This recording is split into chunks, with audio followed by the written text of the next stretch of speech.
নমস্কার বন্ধুরা, আজকে তৈরি করব মুচমুচে সুস্বাদু বাঁধাকপির পকোড়া। দুপুরে ডালের পাতেই হোক বা শীতের সন্ধ্যায় চা কফির সঙ্গে স্টার্টার হিসেবে এই পকোড়ার কোনো তুলনা হয় না। মুচমুচে অত্যন্ত সুস্বাদু এই শীতকালীন রেসিপিটির কোনো তুলনা নেই। আমার চ্যানেলে নতুন বন্ধু হলে চ্যানেলটি সাবস্ক্রাইব করে পাশে থাকা বেল আইকনটি প্রেস করার অনুরোধ রইল, যাতে করে পরবর্তী ভিডিওর নোটিফিকেশান সবার প্রথম পৌঁছে যায় আপনাদের কাছে। আর যারা ফেসবুক থেকে ভিডিওটি দেখছেন তাদের কাছেও অনুরোধ রইল পেজটি ফলো করার।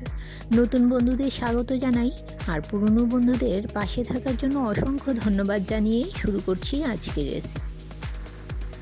একটা মিডিয়াম সাইজের বাঁধাকপি নিয়েছি। এখন বাঁধাকপি সরু সরু করে কুচিয়ে নিয়েছি।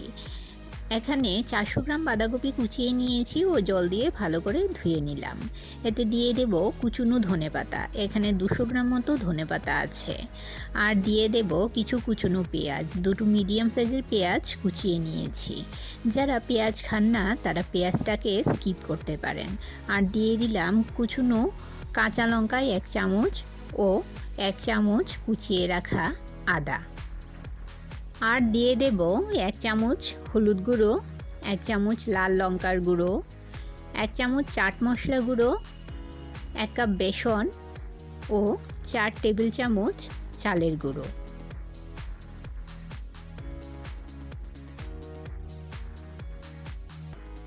এখন দিয়ে দেব স্বাদ মতো নুন ও সমস্ত উপকরণগুলো খুব ভালোভাবে মেখে নেব। পুরোটাই শুকনো শুকনো আঠালো করে মেখে নিতে হবে সুন্দরভাবে। মাখার সময় জল ব্যবহার করা যাবে না। মাখা হয়ে যাবার পর ওখান থেকে ছোট ছোট করে পকোড়ার আকারে বড়া বানিয়ে নেব ও ছাকা তেলে কাঁচা পকোড়াগুলো মুচমুচে করে ভেজে নেব।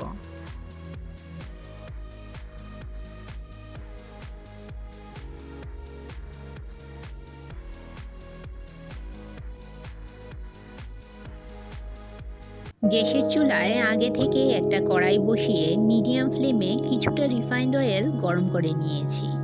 এখন পকোড়াগুলো আরও ক্রিপসি করার জন্য এখান থেকে 1 হাতা তেল আমি তুলে নিয়ে পকোড়ার মিশ্রণের মধ্যে দিয়ে দিলাম ও পকোড়ার মিশ্রণের সঙ্গে ভালো করে মিশিয়ে নেব।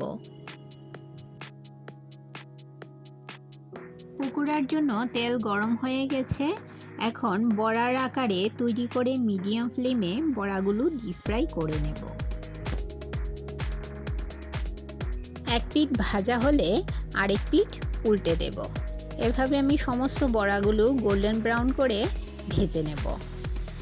আমার এক ব্যাচ পকোড়া ভেজে নেওয়া হয়ে গেছে। এখন একটা প্লেটে সমস্ত পকোড়াগুলো তুলে নেব। ঠিক একইভাবে আমি বাকি পকোড়াগুলো ভেজে নেব।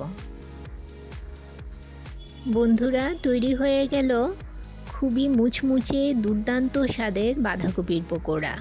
রেসিপিটি কেমন লাগলো কমেন্ট করে জানাবেন, আর ভালো লাগলে একটা লাইক অবশ্যই করবেন। আপনার একটা লাইক পৌঁছে দিতে পারে আমার রেসিপি আরও বহু মানুষের কাছে।